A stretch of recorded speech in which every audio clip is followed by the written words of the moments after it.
সনাতন ধর্মাবলম্বীদের অন্যতম বৃহত্তম ধর্মীয় উৎসব জগন্নাথ দেবের রথযাত্রা মহোৎসব। অনেকের মধ্যেই একটি প্রশ্ন জাগ্রত হয় যে ভগবান জগন্নাথ দেবের এই বিশেষ রূপের রহস্য কী। আজ আমরা এই নাটকের মাধ্যমে ভগবান জগন্নাথ দেবের এই রহস্যময় রূপের প্রকাশ সম্পর্কে জানব। শুধু ভক্তমণ্ডলী, মঞ্চায়িত হতে যাচ্ছে বিশেষ বৈদিক নাটক জগন্নাথ দেবের প্রকাশ।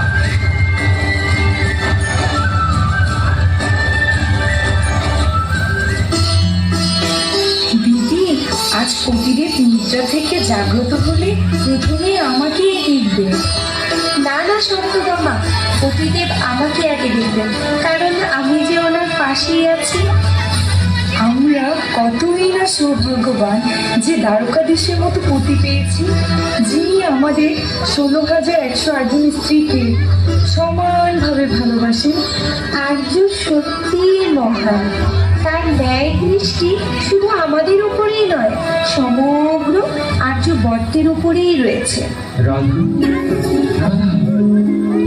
রাধা রাধা রাধা, একই সত্যভামা, একই রূপিণী, তোমরা এত কষ্ট করছো কেন? বিশ্রাম নাও। না না আর্য, এ তো আমাদের বড় সৌভাগ্য যে আমরা আপনার সেবার সুযোগ পাচ্ছি। কিন্তু আর্য, আমার একটা প্রশ্ন ছিল, যদিও অভয় দেন তবে কি বলতে পারি? বিনা সংকোচে বলো প্রিয়। আমরা সকল স্ত্রীগণ সর্বদা অহেতুকী ভক্তিতে আপনার সেবা করি, তবু কেন আপনার মুখে শুধু রাধা নাম শুনতে পাই? কে সেই রাধা? আজ আপনাকে বলতেই হবে। রাধা রাধা রাধা রাধা রাধা রাধা রাধা রাধা রাধা। সত্য বাবা, তোর কি বা দরকার ছিল আর্যকে রাধা সম্পর্কে প্রশ্ন করবা? তুই তো জানিস আর্যদেব রাধা নামে ব্যাকুল, উনি রাধা নাম শুনলে স্থির থাকতে পারেন না। তা জানি দিদি, কিন্তু আমার মনে এই প্রশ্ন সর্বদা থাকে যে কে সেই রাধা, কে তো সৌভাগ্যবতী? এর উত্তর কেবলমাত্র রোহিণী মাতাই দিতে পারবেন, কারণ তিনিই একমাত্র ব্যক্তি যিনি আর্যের বাল্যলীলা আমাদের জানাতে পারেন। তাহলে চলো দিদি।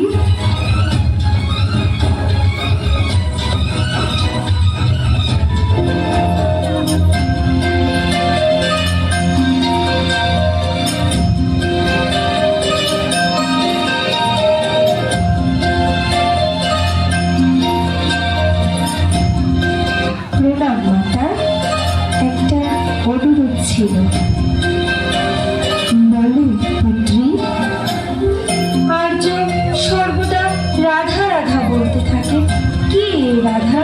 আপনি যদি আমাদের তার সম্পর্কে বলতেন মাতা। মাতা, দয়া করে আমাদের বলুন, আর্যের ব্যাকুলতার কারণ কি? পুত্রী, আমি তোমাদের এই সম্পর্কে বলতে পারবো না। কিন্তু কেন মাতা? কারণ রাধা নামের সাথে জড়িয়ে আছে কৃষ্ণ বলরামের বৃন্দাবন লীলা ও তার বাল্যলীলা। আর কৃষ্ণ বলরাম যদি তাদের বাল্যলীলা শ্রবণ করে, তবে কখনোই তারা নিজেদের সংযত রাখতে পারবে না। এমনকি তারা হয়তো দ্বারকা ছেড়ে বৃন্দাবনে চলেও যেতে পারে। কিন্তু মাতা, আমরা যদি দরবারে নিযুক্ত করে দিই তবে তো আর সমস্যা নেই।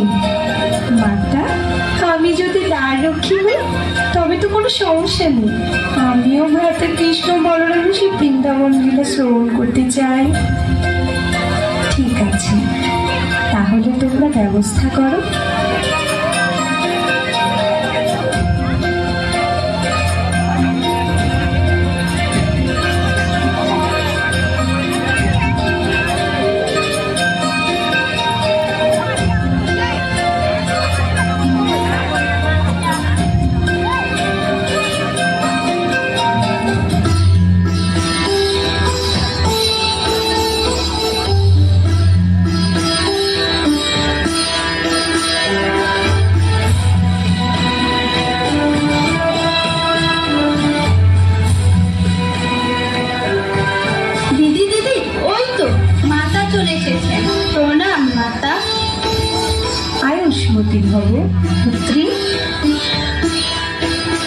সবাই সব কিছুর ব্যবস্থা করেছো তো?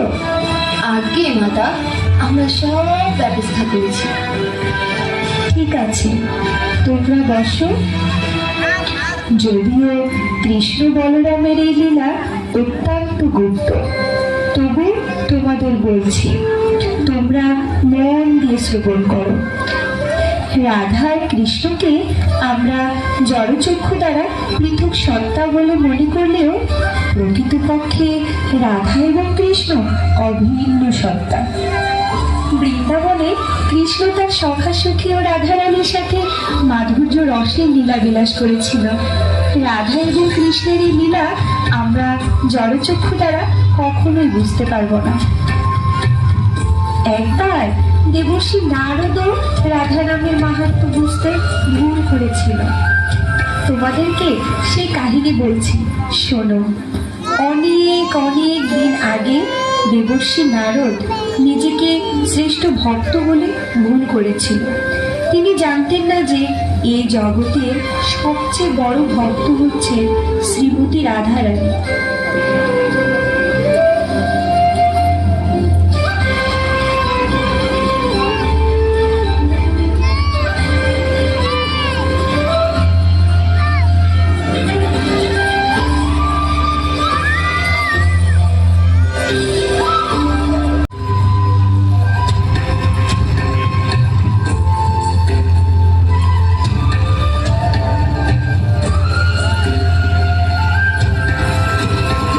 নারায়ণ নারায়ণ, আমি কতই না সৌভাগ্যবান, যখন মন চায় তখনই প্রভুর দর্শন পেতে পারি।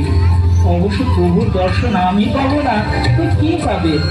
কারণ আমি তো ভগবানের সবচেয়ে বড় ও শ্রেষ্ঠ ভক্ত। আমার মুখে সবসময় প্রভুর গুণগান থাকে, তাই আমি নিঃসন্দেহে প্রভুর শ্রেষ্ঠ ভক্ত। আচ্ছা, ও চিন্তা পরে হবে, আগে প্রভুর দর্শন করি। নারায়ণ নারায়ণ, দ্বারকাধীশ পরমেশ্বর ভগবান শ্রীকৃষ্ণের জয় হোক। কি দেবর্ষি, আপনি? আমার পরম সৌভাগ্য আপনার দর্শন দেন। আমার প্রণাম গ্রহণ করুন। প্রভু, আপনাকে বিচলিত দেখাচ্ছে কেন? সব ঠিক আছে তো? হে দেবর্ষি, আজ আমার প্রচন্ড মাথা ব্যথা করছে, এর জন্য একটু অসুস্থ বোধ করছি। হে প্রভু, আপনি এই জগতের নাথ, আপনার মাথা ব্যথা করছে? প্রভু, আমায় আদেশ করুন, কি করলে আপনার এই ব্যথার প্রশমন হবে? হে দেবর্ষি, আপনি যদি আমাকে কোন শুদ্ধ ভক্তের চরণ ধুলি এনে দিতে পারেন, তবে সেই ধুলি মাথায় দিলে আমার এই ব্যথার প্রশমন হবে। আচ্ছা, এইটুকু বিষয়, আমি এখনই ব্যবস্থা করছি প্রভু। আমার যে বড় ভক্ত আর কেই না আছে, তাহলে আমি তো আমার চরণ ধুলি দিতে পারি না। না না না, এটা নিশ্চয়ই ভগবানের কোনো লীলা। আমার আমার ইষ্টদেবের মস্তকে আমি কি করে চরণ ধুলি দেব? এই চিন্তা করাটাও তো পাপ। হে দেবর্ষি, হঠাৎ ফিসফিস করে কি বলছেন? আপনি কি আমার ব্যথার প্রশমন করতে পারেন না? হে পরমেশ্বর, আমাকে দয়া করে কিছুটা সময় দিন, আমি নিশ্চয়ই আপনার শ্রেষ্ঠ ভক্তের চরণ ধুলি নিয়ে আসবো। প্রণাম। নারায়ণ নারায়ণ।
পিতাশ্রী, যশস্বী ভব। হে পুত্র, অনেকদিন পর নবলোকে তোমার আগমন। সব কৌশল মঙ্গল আছে তো? হে পিতা, এক বিশেষ প্রয়োজনে আপনার শরণাপন্ন হয়েছি। বলো পুত্র, কি প্রয়োজন? পিতা, আপনি তো পরমেশ্বর ভগবান শ্রীকৃষ্ণের শ্রেষ্ঠ ভক্ত। হ্যাঁ, তা তো অবশ্যই, কিন্তু হঠাৎ এ কথা? পিতা, আজ আমি দ্বারকায় গিয়েছিলাম। সেখানে গিয়ে দেখি পরমেশ্বর ভগবান অত্যন্ত অসুস্থ। তার মাথায় প্রচন্ড ব্যথা হচ্ছে এবং তিনি ব্যথায় ছটফট করছেন। বলো কি পুত্র, তাহলে প্রভুর ব্যথার প্রশমনের উপায় কি? পিতা, ভগবান আমাকে বলেছেন তার মাথায় যদি কোনো শ্রেষ্ঠ ভক্তের চরণ ধরা দেওয়া যায় তবে ওনারই ব্যথার প্রশমন হবে। এখন পিতা, আমি চাই আপনার চরণ জোড়া নিয়ে যেতে, যেন প্রভুর এই ব্যথার প্রশমন। কিন্তু পুত্র, আমি একবার অহংকার বশত ভগবান শ্রীকৃষ্ণকে পরীক্ষা করতে গিয়েছিলাম। আমি বৃন্দাবনে রঘুবালক ও নবলক্ষ ধীরদের হরণ করে রেখেছিলাম, কিন্তু ভগবান তার যোগমায়ের প্রভাবে শত শত গোপবালক ও নবলক্ষ ধীর সৃষ্টি করেন এবং প্রত্যেকের গৃহে স্বয়ং ভগবান তাকে পুত্রের রূপে ফিরে যান। এদিকে আমি ব্রহ্মলোকে ফিরে গিয়ে দেখি আমার জায়গায় শত সহস্র ব্রহ্মা বসে আছে, আর সবাই ভগবান শ্রীকৃষ্ণের অংশ। তখন আমি আমার ভুল বুঝতে পারি এবং ভগবানের চরণে ক্ষমা প্রার্থনা করি। যদিও ভগবান আমাকে ক্ষমা করেন, কিন্তু তিনি আমায় অভিশাপ দিয়েছেন যে আমি কলিযুগে যবনের ঘরে জন্ম নেব। না না না না না না, আমি এত বড় ভুল করতে পারবো না। আমার চরণ তুলে যাবে ভগবানের মস্তকে? না না না না না না, আমি এত বড় ভুল করতে পারবো না। কিন্তু পিতা। পুত্র, তুমি বরং অন্য কোথাও দেখো। আচ্ছা পিতা, প্রণাম।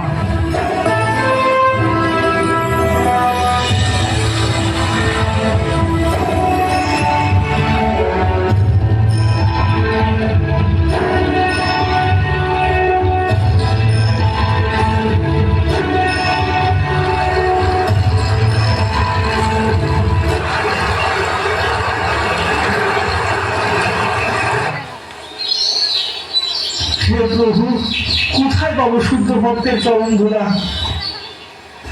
এ কি, এখানে কিছু পণ্ডিত মানুষের সমাগম দেখা যাচ্ছে। কি বিষয়, একটু গিয়ে জিজ্ঞাসা করি তো। ওহে আর্য, এখানে কি নিয়ে বার্তালাপ চলছে? এখানে দুজনের মধ্যে পাণ্ডিত্যের পরীক্ষা চলছে যে কে কত বড় ভক্ত। আচ্ছা, ঠিক আছে, একটু দেখি তো। সভাসদগণ, এখানে মলেশ্বর পণ্ডিত এবং ঘোলেশ্বর পণ্ডিতের মধ্যে তর্কযুদ্ধ হবে। যিনি বিজয়ী হবেন তিনি হবেন শ্রেষ্ঠ ভক্ত।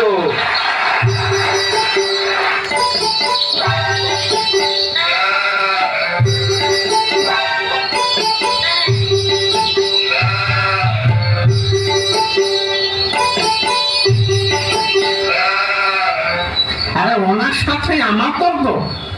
কাকে দেখে বলে মনে হয় বলুন তো? আরে মশাই, আপনি কি শাস্ত্র জানেন না? শাস্ত্রে কি বলা আছে বলুন তো?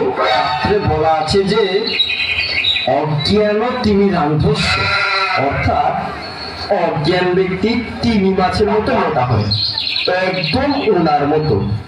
আর তাও বলা আছে যে জ্ঞানাঞ্জন শলা কয়া, অর্থাৎ জ্ঞানী মানুষ শলার মতো চিকা হয়, একদম আমার মতো। সাধু সাধু সাধু। আমি সুদীর্ঘ 2 যুগ ধরে হিমালয়ের পাদদেশে বসে সাধনা করেছি। আপনি যে হিমালয়ের পাদদেশে ছিলেন, আমি এর চূড়ায় বসে ধ্যান করেছি যুগের পর যুগ ধরে, তাও অত্যন্ত ঠান্ডা। তবে কে শ্রেষ্ঠ হলো? গভীর ঠান্ডায় ধ্যান করেছে ঘোলেশ্বর পান্ডায়। ওরে মূর্খ, তুমি কি বায়ুতে নিয়েছো শ্বাস? আশেপাশে লাগছে সব হাঁস। হ্যাঁ, নিয়েছি তো। শ্বাস ছাড়া আবার মানুষ বাঁচে নাকি? তুমি ধ্যান করেছো বায়ুতে নিয়ে শ্বাস, আর আমি ধ্যান করেছি জলে করে বাস। ওরে ভোলা, সারাদিন তপস্যা করে তোকে পাওয়া না ভক্ত, বায়ুতে ছেড়ে আসক্ত। বলো বলো বাবা শ্রেষ্ঠ ভক্ত মলেশ্বর বাবা কি? আরে আরে থামুন তো মশাই। আচ্ছা, আপনি এতদিন জলে থেকে তপস্যা করে শ্রেষ্ঠ ভক্ত হয়েছেন, নিশ্চয়ই কোনো দেব দেবতার দর্শন পেয়েছেন। তো কার দেখা পেয়েছেন বলুন তো?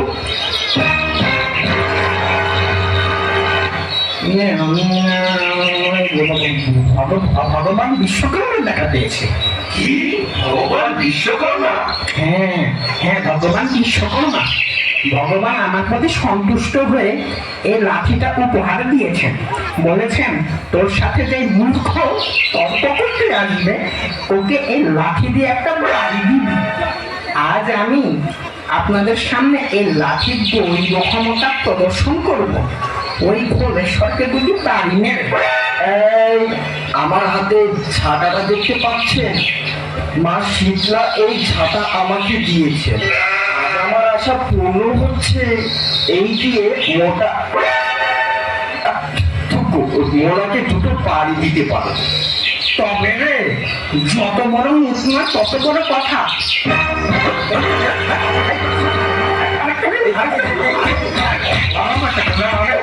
লাগাবে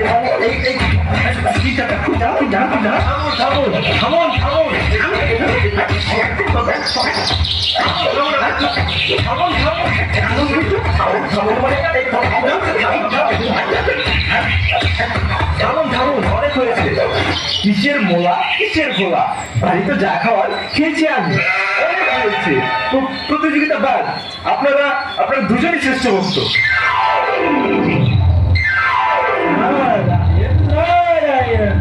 কে কে আপনি? দেবশ্রী নারদ, হে শ্রেষ্ঠ ভক্তদ্বয়, আপনারা দুজনেই যেহেতু আজকের সবার শ্রেষ্ঠ ভক্ত বলে পরিগণিত হয়েছেন, তাই দয়া করে আমাকে আপনাদের চরণ ধরা দিন। আমার ইষ্টদেব ভগবান শ্রীকৃষ্ণের প্রচন্ড মাথা ব্যথা। উনি বলেছেন কোনো শুদ্ধ ভক্তের চরণ ধুলা নিয়ে গেলে, ভগবানের মাথায় লেপন করতে পারলে ভগবানের ব্যথার প্রশমন হবে। দয়া করে দিন, আমাকে আপনাদের চরণ ধুলা দিন। ওরে মোলা, দিস না, সোজা নরকে যাবি। হে প্রভু, তবে আপনারটা দিন। ওরে বাবা রে, ভোলা পাওয়া পাওয়া, দেবশ্রী যাতে কোনোভাবে চলন ছুটে না পারে রে।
মুচমুচুনি বাজায় ঢোলক ঢাল সঙ্গে মুচমুচুনি বাজায় ঢোলক ঢাল শিব বম বম বম বম বাজায় ঢোলাই ঢাল শিব বম বম বম বম বাজায় ঢোলাই ঢাল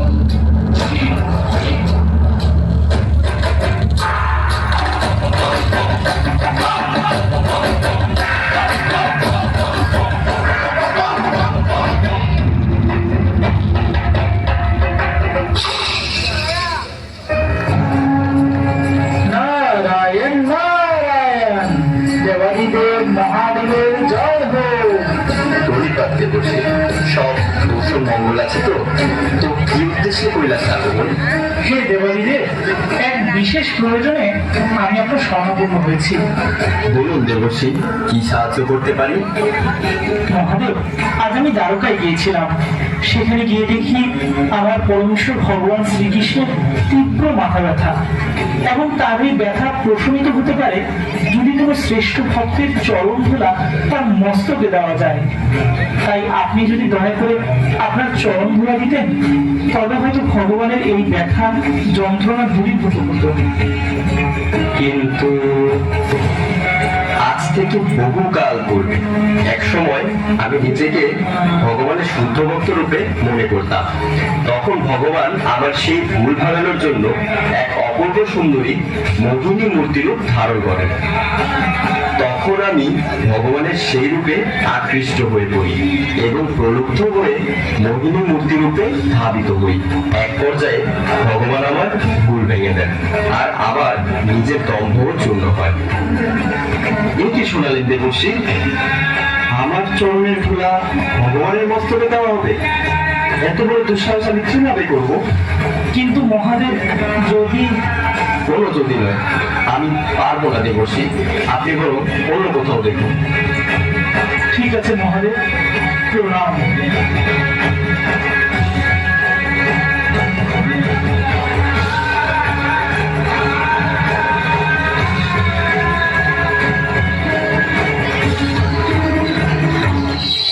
হে ভগবান, কোথা হতে আমি শ্রেষ্ঠ ভক্তের চরণ ধুলি পাবো? পিতা ব্রহ্মা ফিরিয়ে দিলেন, দেবাদিদেব মহাদেব ফিরিয়ে দিলেন, ইন্দ্র ফিরিয়ে দিলেন, আমি সর্বত্র পরিভ্রমণ করলাম, কিন্তু কোথাও তো শুদ্ধ ভক্তের চরণ ধুলি পেলাম না। হে ভগবান, আমার পথ দেখাও, আমায় দয়া করো। আমার ইষ্টদেব না জানি কতই কষ্ট পাচ্ছেন। দেবর্ষি, আপনি জগৎ পরিভ্রমণ করেছেন, কিন্তু একটিবার কি বৃন্দাবন গিয়েছেন? আপনি যদি বৃন্দাবনে যান, অবশ্যই সেখানে শুদ্ধ ভক্তের বদলেরই পাবেন। নারায়ণ নারায়ণ, এই তো সমাধান পেয়ে গেছি প্রভু, এই তো সমাধান পেয়ে গেছি। আমি এখনই যাচ্ছি, আমি এখনই বৃন্দাবনে যাচ্ছি।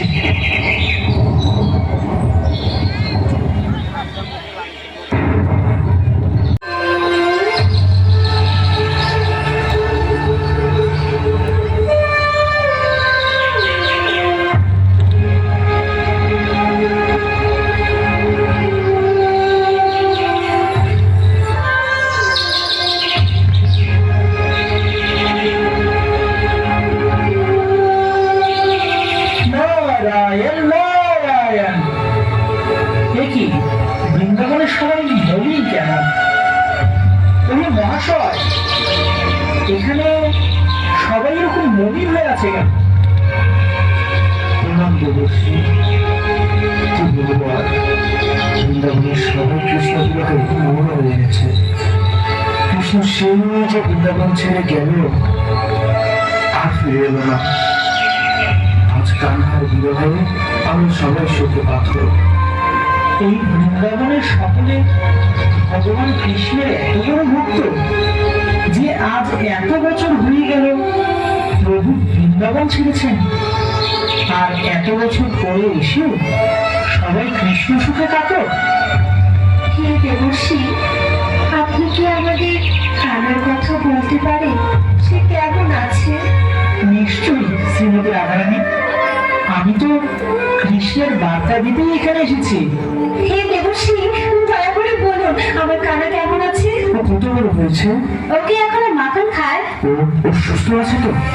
থামুন থামুন থামুন, হে ব্রজবাসীগণ, পরমেশ্বর ভগবান শ্রীকৃষ্ণ এক প্রচন্ড মাথা ব্যথায় কাতর। তার এই ব্যথা প্রশমিত হতে পারে যদি কোনো শুদ্ধ ভক্তের চরণধুলি তার মস্তকে লেপন করা হয়। আর সেই চরণধুলির জন্যই আমি আপনাদের শরণাপন্ন হয়েছি। ব্যাস এইটুকুই। আপনার কত ধুলা লাগবে, নিয়ে যান। এই সবাই সবাই ধুলার ব্যবস্থা করো। হে শ্রীমতী রাধারানী, আপনারা কি পাপের ভয় করেন না যে ভগবানের মাথায় আপনাদের চরণধুলি রাখবে? কিসের পাপ? কৃষ্ণ আপনার কাছে ভগবান, কিন্তু আমাদের বৃন্দাবনবাসীর কাছে আমাদের কারণ। ওরা বেচারা ব্যথায় কষ্ট পাচ্ছে আর আমরা পাপগুলোই বিচার করবো, তাও হতে পারে না। আমাদের রাঘুনাথ যদি সুস্থ হয় তবে আমরা জন্ম জন্মান্তর নরকে গিয়ে সুখী। দেবশ্রী, এইটুকু ধুলাতেই কি হবে? এটাই যথেষ্ট শ্রীমতী রাধারানী, আপনাকে অসংখ্য ধন্যবাদ, প্রণাম। হে দেবশ্রী, যদি প্রয়োজন হয় আপনি আরো নিয়ে যাবেন। আর কানাকে বলবেন যেন বৃন্দাবনে একটু বার ফিরে আসে। আর এও বলবেন রাধা আজও কানার প্রতীক্ষায় বসে আছে।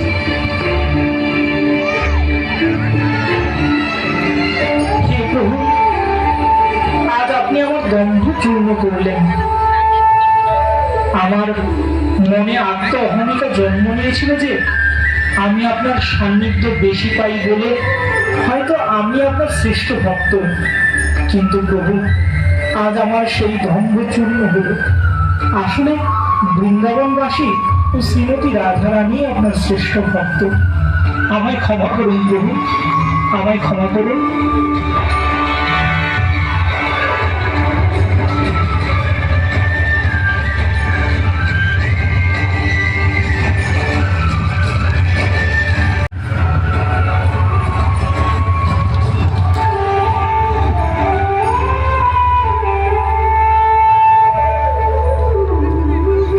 এমনি করে দেবশ্রী তার ভুল বুঝতে পারলো।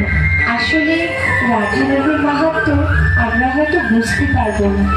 দেবশ্রী রাধা নামের মাহাত্ম বুঝতে পেরে ভগবানের কাছে ক্ষমা প্রার্থনা করেছিলেন।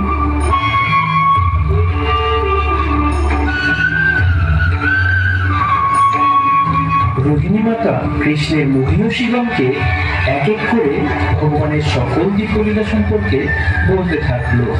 সবাই সে দিব্যলীলা শ্রবণে এতটাই আবিষ্ট হয়েছিল যে জড়জগতের সকল ক্রিয়া প্রতিক্রিয়ার ঊর্ধ্বে তারা উঠে গিয়েছিল। ভগবানের বাল্যলীলা শ্রবণ করতে করতে সুভদ্রার মধ্যে অষ্টসাত্ত্বিক বিকার দেখা দেয়। ঠিক সেই সময় ওই পথ দিয়ে যাচ্ছিলেন ভগবান কৃষ্ণ ও বলরাম। তারাও যখন বৃন্দাবন লীলা শ্রবণ করলো, কৃষ্ণ ও বলরামের শরীরেও সুভদ্রার মতোই অষ্টসাত্ত্বিক বিকার শুরু হয়ে গেল।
নারায়ণ নারায়ণ।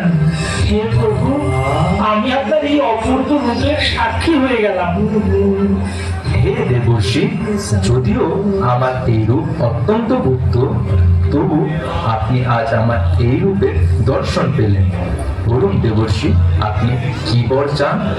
হে প্রভু, আমি চাই জগৎব্যাপী যেন আপনার এই রূপ পূজিত হয়। আপনি যেন এই রূপে জগতের নাথ হয়ে সবাইকে কৃপা করেন। হে দেবর্ষি, আপনার ইচ্ছা পূরণ হবে। দাপর লীলা সমাপ্ত হতেই আমি কলিযুগের শ্রীক্ষেত্রের পরিধানে জগন্নাথ রূপে প্রকটিত হব। আমার এই রূপ জগৎব্যাপী জগন্নাথ নামে পূজিত হবে।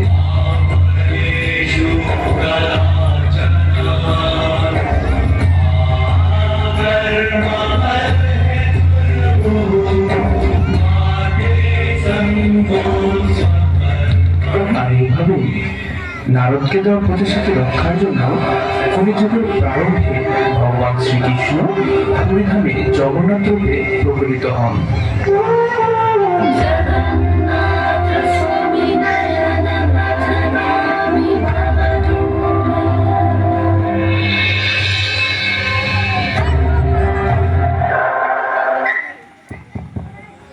হরে কৃষ্ণ। সম্মানিত সুধী ভক্ত মন্ডলী, আপনারা এতক্ষণ উপভোগ করলেন বৈদিক নাটক শ্রী শ্রী জগন্নাথ দেবের প্রকাশ। তো দুটো কথা না বললে নয়, যে কথা বলা একান্ত প্রয়োজন। সম্মানিত সুধী, নাটক বৈদিক নাটক যেটা আপনারা উপভোগ করলেন, এটা অভিনয় করা অত্যন্ত কঠিন। অনেকের মনে সহজ হতে পারে, কিন্তু প্রতিটি কথা মিলানো অনেক কঠিন। তো শ্রী শ্রী রাধা শ্যামসুন্দর নামহট্ট ইস্কন মন্দিরের আমি শ্রী শ্রী রাধা শ্যামসুন্দর নামহট্ট ইস্কন মন্দিরের অধ্যক্ষ শ্রীপাদ সুরমাই গোপাল দাস প্রভু এবং তার এই জাগ্রত চেতনার ছাত্রীরা যে নাটক করেছে, আমি তাদের একবার মঞ্চে আসার জন্য বিনীত প্রার্থনা করছি।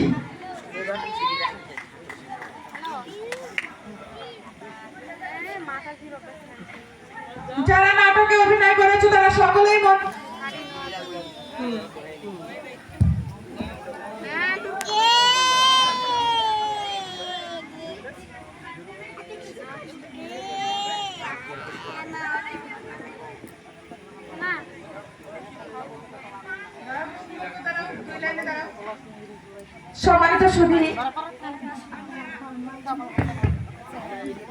সম্মানিত সুধী, আপনারা যে নাটক উপভোগ করলেন, এই নাটকের পরিচালক শ্রীপাদ সুরমাই গোপাল দাস প্রভু।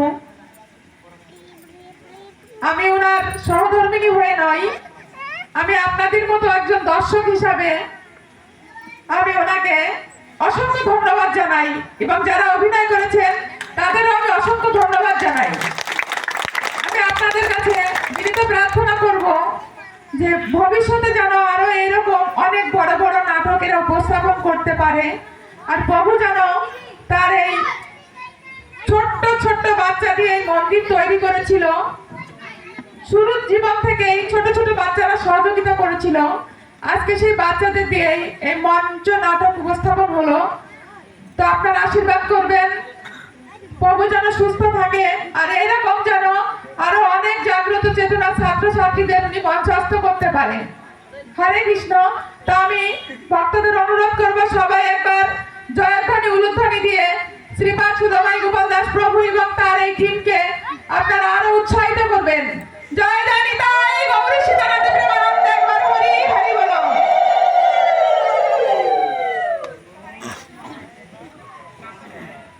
হরে কৃষ্ণ। তো আমি প্রভুর শ্রীমুখ থেকে কিছু কথা শোনার জন্য প্রভুকে বিনীত অনুরোধ করছি। হরে কৃষ্ণ। হরে কৃষ্ণ। বলুন হরে কৃষ্ণ। হরে কৃষ্ণ। আপনাদের নাটক কেমন লাগলো? অনেক ভালো। আসলে কি আপনারা যাদের দেখতেছেন, যখন আমি এই মন্দির 2019 সালে আমরা শুরু করেছিলাম, বাচ্চাগুলা খুব ছোট ছোট ছিল, খুব ছোট ছিল, ক্লাস 3-তে পড়তো। আর সেই বাচ্চা এখন কেউ মেট্রিক পরীক্ষা দিছে, কেউ কলেজে পড়তেছে, কারো বিয়ে হয়ে গেছে। তো যাই হোক, আশীর্বাদ করবেন। আর এই মন্দিরটা বিশেষ করে এই বাচ্চাদের দিয়ে আমি শুরু করেছিলাম। এত কিছু যা ডেভেলপ করছেন সব বাচ্চাদের দিয়ে। আপনারা আশীর্বাদ করবেন যেন আমরা সকল বাচ্চাদের নিয়ে যেন আমরা প্রতি শুক্রবার যে গীতা ক্লাস, হারমোনিয়াম, খোল এবং করতাল, গান বাজানা, বিভিন্ন রকম নাটক আমরা শেখাচ্ছি। যাতে আপনাদের যাদের বাচ্চারা রয়েছে, শুক্রবার বিকাল 3টা থেকে আমরা 5টা অবধি আমরা এখানে শিক্ষাদান করি। তো আপনারা বাচ্চাদের এখানে প্রেরণ করবেন আর উৎসাহ দিবেন যেন আমরা সুন্দর করে একটা মনুষ্য, যে আমরা যে শ্রেষ্ঠ জীব, 84 লক্ষর মধ্যে শ্রেষ্ঠ জীব মনুষ্য, সেই মনুষ্য জন্মটা যেন আমরা জীবনটা যেন সফল করতে পারি। হরে কৃষ্ণ। তো আমার কিছু বলার নাই। তো আপনারা যে নৃত্য দেখতে চান কি নেই? কারা নৃত্য দেখতে চান? যদি নৃত্য দেখতে চান তাহলে আমরা একটা নৃত্য করেই আমরা এখানে সমাপ্ত করবো। হরে কৃষ্ণ। আপনাদের এমন এমন এখানে বাচ্চারা রয়েছে, মাত্র একদিন যে এখানে কৃষ্ণ, এই বেশ একটা সাধ্য দুই ভাইকে এবং আদিত্য দাসের সামনে এই যে দেখছেন দুই ভাই, কাকা তো জেঠাতো ভাই আপন, কৃষ্ণ এবং বলরাম। ওরা দুইজন আছে কৃষ্ণ আর এ আছে বলরাম। এরা আছে আপন কাকা তো জেঠাতো ভাই, সিরাবাজো থেকে। একদিন, একটা দিন মাত্র এই আজকের দিনটা, আজকেই মানে রিহার্সেল দিয়েছে। আদিত্য খুব একটা রিহার্সেল দিতে পারেনি আমার, কারণ আমার এই এত একটা অনুষ্ঠান প্রায় 2.5 লক্ষ টাকা খরচ হয়নি। আমি কালেকশনের মধ্যে দৌড়াদৌড়ি করতেছি, আবার মাঝখানতে বাচ্চারা যখন এই ভাই একটু ট্রেনিং দেয়।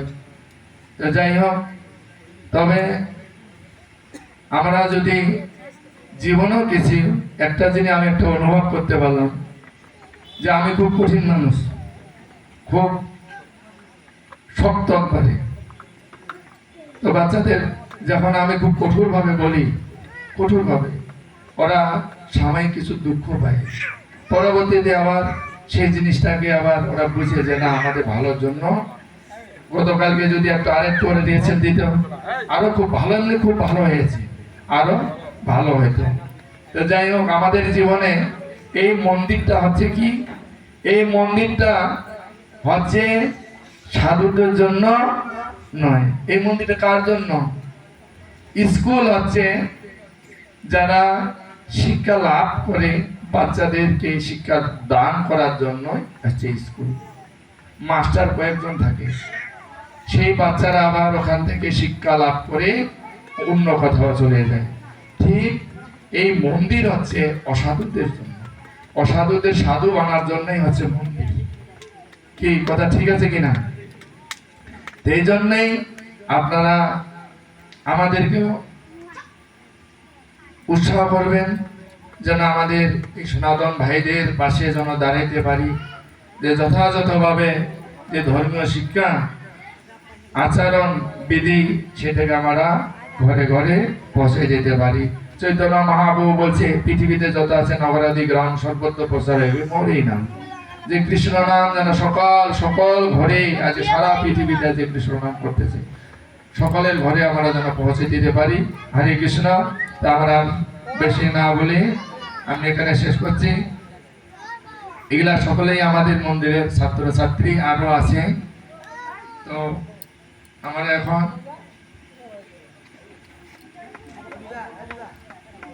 রাস নৃত্য, ভগবান যে রাস করেছিলেন গোপীদের দিয়ে, সেই নৃত্য আমরা এখন কি করব? নৃত্য উপভোগ করবো। হরে কৃষ্ণ।